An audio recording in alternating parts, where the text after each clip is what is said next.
안녕하세요. 구름이입니다.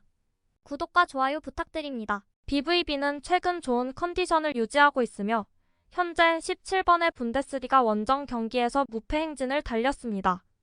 에딘 테르치치 감독의 팀이 마지막으로 패배한 경기는 지난 4월 뮌헨에서 4대2로 역전패한 경기입니다. 바이엘 레버쿠젠과 함께 이 두 팀은 현재 분데스리가에서 무패 행진을 이어가고 있는 유일한 팀입니다. 도르트문트가 9경기 동안 무패 행진을 이어가고 있는 것은 이번이 세 번째이며 바이에른은 7년 만에 처음입니다. 바이에른은 BVB와의 이전 10경기에서 한 번도 패하지 않았으며 그중 9승을 거두었습니다. 그리고 바이에른은 1998년부터 2002년까지 11경기에서 도르트문트에게 무패를 기록했습니다. 바이에른은 총 133번의 경기에서 66번 승리했고 BVB는 32번만 승리했었습니다. 오늘의 바이에른 승리는 컵 경기의 패배를 깨끗하게 씻어내는 경기였습니다. 자르브리켄 경기는 불과 9분 만에 잊혀졌고 바이에른이 맹렬하게 출발해 우파메카노와 케인을 앞세워 일찌감치 2대0을 만들었습니다. 이후 도르트문트는 바이에른의 압도적인 수비에 절망했습니다. 바이에른은 모든 면에서 우월했고 더 많은 골을 넣을 수도 있었습니다. 후반전엔 도르트문트가 반격에 나섰지만 케인이 72분 다시 한번 근거리에서 두 번째 골을 성공시키며 승부를 결정지었습니다. 이후 케인은 추가 시간에 깔끔하게 마무리하며 시즌 세 번째 해트트릭을 완성했습니다. 도르트문트는 시즌 첫 리그 패배를 당했고 2022년 8월 이후 처음으로 분데스리가 홈 경기에서 패했습니다. 바이에른은 4번이나 득점하며 그 유명한 노란 벽을 눈물바다로 만들었습니다. 해리 케인은 오늘 경기로 분데스리가 신기록을 경신했습니다. 분데스리가 첫 10경기에서 13골을 넣은 것은 1963-64 시즌 샬케에서 클라우스 마티샤크만이 달성한 기록입니다. 하지만 케인은 15골을 만들었습니다. 이전 경기에서 케인은 다름슈타트를 상대로 한 롱슛 득점으로 전 세계의 입이 떡 벌어지게 만들었고 축구계의 전설들을 어리둥절하게 만들었습니다. 전 바이에른과 토트넘의 공격수였던 위르겐 클린스만은 스카이 스포츠와의 인터뷰에서 훌륭한 스트라이커라고 극찬했었습니다. 독일뿐만 아니라 전 세계 사람들이 그 골에 대해 이야기하고 있습니다. 그 골은 그가 지금 어디에 있는지 보여줬어요. 그는 모든 것을 할 수 있는 선수입니다. 마무리를 잘하고 훌륭한 스트라이커가 될 뿐만 아니라 어시스트와 이런 미친 유형의 골을 넣을 수 있습니다. 그는 팀과 선수단 전체를 아우르는 자질을 갖추고 있습니다. 케인은 항상 경쟁이 치열하고 우승에 목말라 하는 환경에 처해 있습니다. 케인은 이번 시즌 유럽에서의 성공으로 내년 발롱도르 수상 후보로 확고히 자리매김할 수 있습니다. 소파스코어에 따르면 김민재는 터치 97회, 클리어 5회, 슛 블럭 2회, 가로채기 1회, 태클 3회, 드리블 패스 1회, 경합 4회 중 3회 성공, 공중볼 경합 2회 중 2회 성공, 패스 81회 중 74회로 91%, 롱패스 1회를 성공했습니다. 90민에서는 해리 케인을 최우수 선수로 선정했습니다. 케인은 바이에른의 빠른 공격수들이 자신을 뛰어넘을 수 있도록 더 깊은 역할을 수행했지만 여전히 주전으로 활약했습니다. 상대보다 우월함을 강조하는 몇 가지 멋진 마무리를 선보였습니다. 우파메카노는 경기 초반에 골을 터뜨리고 도르트문트가 공격할 때마다 계속해서 반격했습니다. 경기 시작 전 부상이 의심되는 상황이었음에도 불구하고 정말 인상적인 활약을 펼쳤습니다. 김민재는 뒤에서 공을 빼내는 것이 약간 불안했지만 크게 잘못하지는 않았습니다. 한국 선수는 매우 침착하게 행동했고 필크루그나 중앙으로 이동한 윙어들을 상대로는 강하게 맞섰습니다. 매우 자신감 있고 세심한 자세로 포지셔닝에 임하며 오버플레이하지 않았습니다. 자르브리켄에서처럼 프로그램에서 실수가 없었습니다. 우파메카노는 근섬유 파열로 4주 결장했고 데리흐트의 결장으로 훈련 1주 만에 BVB에서 다시 시작해야 했습니다. 그 위험은 일찍 결실을 맺었습니다. 머리로 득점하며 리드를 잡았습니다. 60분 후 그의 탱크는 비어 있었고 예방 차원으로 퇴장해야 했습니다.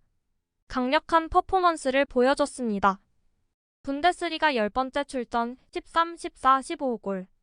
1억 유로가 넘는 신인의 기록이 점점 더 인상적으로 다가오고 있습니다. 세 번째 리그 해트트릭. 잉글랜드의 캡틴은 사내의 패스를 받아 2대0으로 코만의 패스를 받아 3대 0으로, 파블로비치 패스를 받아 4대 0으로 만들었고 그 과정에서 수비진 앞쪽으로 10번이나 패스를 연결했습니다. 이 매체에서는 사내, 파블로비치 레온 고레츠카에게 평점 1점이라는 높은 점수를 부여했습니다. 해리 케인은 오늘 밤 모든 적재적소에 있는 것 같았습니다. 잉글랜드의 주장인 케인은 자신의 첫 번째 대여 클라시커에서 매우 날카로운 플레이를 펼치며 바이에른 뮌헨의 두 번째, 세 번째, 네 번째 골을 넣었습니다. 케인은 공을 잡을 때마다 잘했고 잠재적인 돌파 기회를 여러 번 잡았지만 제대로 된 패스를 받지 못한 경우가 여러 번 있어서 더 많은 골을 넣을 수 없었습니다. 해리 케인 박수를 보냅니다. 레반도프스키가 누구죠? 바이에른의 경기가 끝난 후 팬들은 15분 이상 출전한 각 선수에게 등급을 매겼습니다. 등급은 1에서 6까지이며 1은 매우 좋은 성적, 6은 불만족스러운 성적을 의미합니다. 처음에 보이는 초록 점수가 팬들이 부여한 점수이고 뒤에 노란색은 편집진이 부여한 등급입니다. 오늘의 경기는 선수 감독 모두에게 자부심을 갖게 만든 경기였습니다. 일부 포지션에서 강화가 필요하다고 판단되면 그렇게 할 것입니다. 우리는 최고 수준의 선수단을 보유하고 있지만 그렇다고 더 강해지고 싶지 않다는 뜻은 아닙니다. 이번 이적에 부분적으로 책임이 있는 사람으로서 이런 식으로 이적이 성사되어 매우 기쁩니다. 그리고 계속 이어지길 바랍니다. 4대 0은 물론 매우 자신감 있는 승리이며 경기는 거의 이례적으로 느껴졌습니다. 후반전에 100으로 전환하면서 볼을 많이 소유하지 못했습니다. 하지만 우리는 카운터를 아주 잘했고 상대를 괴롭혔습니다. 바이에른과 도르트문트의 라이벌 관계 때문이기도 하지만 저에게는 최고의 원정 경기입니다. 바이에른에 온 이후로 이군 리그 경기에서 저는 단 한 번도 패하지 않았어요. 구타당한 복선은 항상 위험합니다.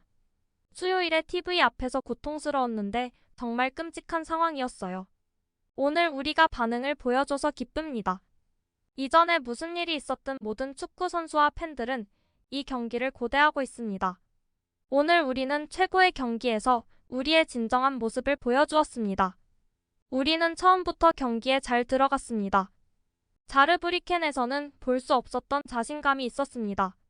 우리는 공간을 잘 점유했고 페이스가 좋았기 때문에 도르트문트를 괴롭힐 수 있었습니다. 오늘 우리가 이긴 이유는 무엇인가요? 팀에 균열이 생기고 발전이 없는데도요? 로타가 확실히 알고 있죠. 그가 아니라면 확실히 디디입니다. 우리 팀에 매우 만족하고 모든 것이 훌륭했습니다. 최고의 경기였고 최고의 퍼포먼스를 보여줬어요. 팀에 만족합니다. 우리는 득점할 기회를 많이 만들었고 여기서 이길 자격이 충분했습니다. 우리는 오늘 많은 일을 잘했고 언론에 쓰여진 것만큼 나쁠 수는 없습니다. 오늘 우리는 4대 0으로 이겼으니 이제 여러분 기자들은 180도 돌아서야 합니다. 즐기세요. 이제 저 없이도 여러분의 일을 할 수 있습니다. 투엘 감독은 라파엘 게레이로가 갈라타사라이 경기에 결장할 가능성이 높다고 말했습니다. 다음 주말 하이덴하임과의 경기에 복귀하는 것이 목표입니다. 팬들은 키미의 플레이에 의문을 표했고 사내는 생각이 갈리며 우파는 더 존중받아야 한다고 하네요. 미드필더에 키미가 없는 바이에른이 더 나은 팀인지 궁금합니다. 오늘 라이머가 키미보다 수비가 더 좋았던 것 같아요. 다른 선수들이 있는데 굳이 공격이 필요한지 모르겠어요. 키미는 훌륭한 선수이지만 템포가 약간 느리죠. 하지만 바이에른의 카운터를 방해한다고 말할 수는 없습니다. 저는 그렇게 생각하지 않습니다. 바이에른에는 카운터를 운영할 다른 사람들이 많이 있습니다. 그들은 종종 무시알라나 사내를 통해 첫 번째 패스가 케인에게 전달되고 그는 수비를 넘어갑니다. 슈퍼 고레츠카 그의 경기는 정말 대단했습니다. 오늘과 같은 경기력이라면 마이스터를 받을 자격이 있지만 해리 케인은 막을 수 없었습니다. 해리는 수비에서 팀을 돕고 공을 잡고 파울을 받고 그 자리에서 환상적인 패스를 윙으로 보내거나 득점 찬스에서 무시알라를 돕기 위해 패스했고 골대 앞에서의 정확성도 뛰어났습니다. 훌륭한 해리 11호도 뛰는 훌륭한 레온, 링크업 플레이에서 매우 좋은 사내와 매우 좋은 무시알라, 라이머도 매우 훌륭합니다. 노이어의 컨디션이 좋아서 마누에게 공을 패스할 때 수비수들이 얼마나 안정감을 느끼는지 알 수 있습니다. 우리는 후반에 공을 잃었고 도르트문트가 1대2에 매우 가까워졌지만 어떻게든 팀이 다시 향상되어 도르트문트를 막았습니다. 대부분의 선택에 동의하지만 사내는 제외입니다. 죄송하지만 저는 사내의 전반적인 태도가 그가 얼마나 많은 골을 넣든 나머지 팀원들에게 독이 된다고 생각하는 열렬한 팬 중 한 명입니다. 큰 승리를 거두려면 경기장 안팎에서 팀이 정말 한 팀으로 일해야 합니다. 저는 사내가 그 시나리오에 부적합하다고 확신합니다. 정신이 나갔군요. 사내는 올해 놀라운 활약을 펼쳤고 몇 시즌 동안 부진했던 바이에른이 마침내 그를 붙잡아준 것에 보답하고 있습니다. 바이에른은 이번 시즌 많은 문제를 안고 있지만 르로이 사네는 그중 하나가 아닙니다. 사실 그는 문제 해결에 적극적으로 참여하고 있습니다. 이번 시즌 최고의 선수 중 한 명이자 아마도 세계 최고의 선수 중 한 명일 것이기 때문에 당신은 생각을 바꿔야 할 것입니다. 경기장에서 모든 것을 걸고 기꺼이 싸우는 그의 개성을 탓할 수는 없습니다. 다요트 우파메카노는 바이에른 뮌헨에서 뛰는 동안 수많은 비참한 경기를 치렀습니다. 하지만 데리우트가 빠진 이후 우파메카노는 지금까지 그 역할을 잘 해내고 있는 것처럼 보입니다. 바이에른의 위상에 걸맞지 않게 누군가가 바이에른에서 수많은 재앙적인 경기를 치르는 것은 불가능합니다. 해당 선수는 벤치로 추방될 것입니다. 바이에른은 선수들에게 그렇게 많은 기회를 주지 않습니다.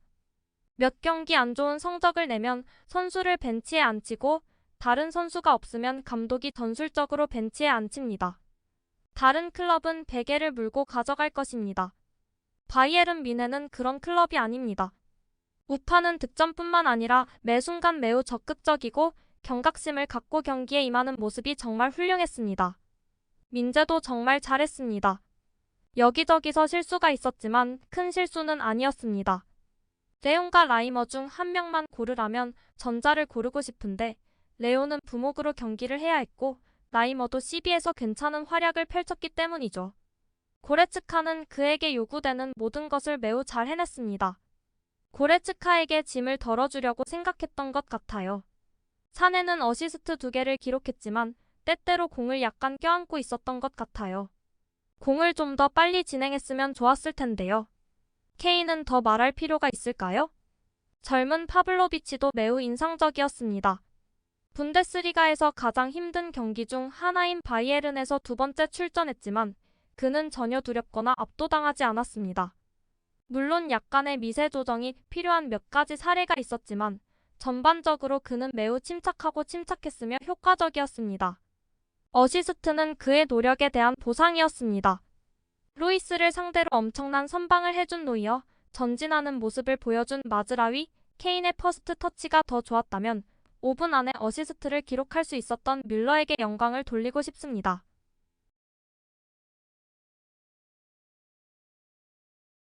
구독과 좋아요는 제작하는 데 큰 힘이 됩니다. 감사합니다. 다음에 또 보아요.